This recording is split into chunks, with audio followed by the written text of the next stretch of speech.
Ең дәмді лағман жегіңіз келсе, видеоның соңына дейін көріңіз. Ең алдымен қазанға майымызды құйып, етімізді қызартып қуырып аламыз. Қызарғаннан кейін пиязды салып қуырып аламыз. Және де оған қажетті дәмдеушілерді қосамыз. Және де біраз қазық томат пастасын қосып, жақсылап араластырып қуырып аламыз. Содан соң үстіне су құйып, 20 минуттай баяу отта қайнатамыз. Қайнатып болғаннан кейін кез келген өзіңізге ұнайтын көкөністердің барлығын көбіктеп құраймыз.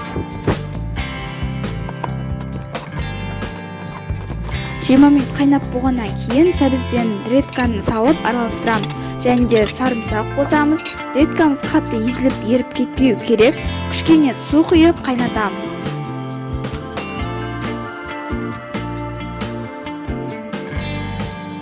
Одан соң капуста мен аскөктерімізді де қосып қайнатамыз.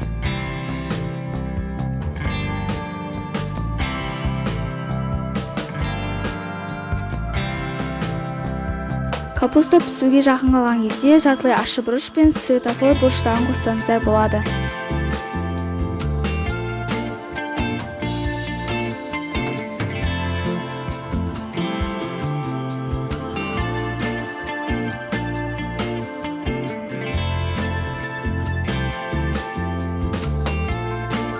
Және кішкене соевый соус құямыз.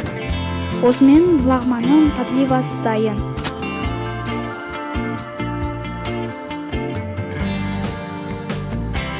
Лағман кеспесін пісіру үшін қайнап тұрған суға тұз қосып, кремейдің дайын кеспесін осылай пісіріп аламыз.